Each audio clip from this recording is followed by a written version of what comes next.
pada tahun 1980-an, Malaysia ada kita punya own music superstar. He was none other than Sudirman Haji Arsyad, seorang peguam yang meninggalkan dunia undang-undang untuk mengejar passionnya dalam dunia muzik. Sudirman pada masa tu sangat versatile. Beliau nyanyi lagu raya, nyanyi lagu patriotik, nyanyi lagu cinta, macam-macam. Dan beliau boleh bernyanyi dalam bahasa Tamil, kata Wandi, kapa tawanda Wandi, kata Wandi, kapa tawanda Wandi, udiye vaanam, udiye bhoom, engapane mali kudigerade, naan varageyum, enna varve, nabu mali kudigerade, Pada nalarka? Pada nalarka? Nalar, Dek.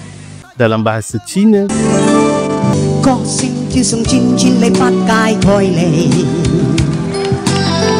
có sinh chứ sông man man lấy qua yun thề, có sinh khói khói trong cho yêu phai siêu linh si, họ có ya hát sang chọc lệ. beliau selalu berkata, saya ni adalah penyanyi rakyat.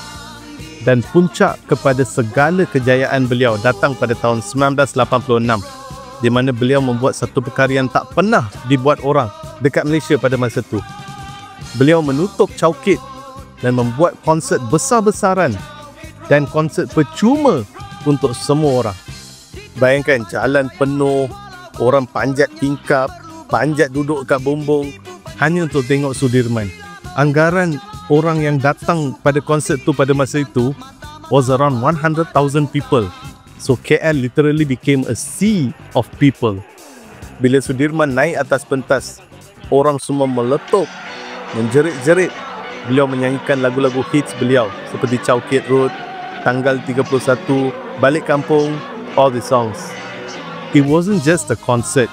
It was proof yang muzik boleh satukan semua orang, dari semua bangsa, dari semua agama. Everyone that night became one. Tapi tak lama selepas itu, pada tahun 1992, kita kehilangan Sudirman pada usianya yang sangat muda, 37 tahun sahaja. Sudirman pergi buat selamanya. Sudirman bukan sahaja sekadar superstar, tapi beliau betul-betul adalah seorang entertainer yang berjiwa rakyat.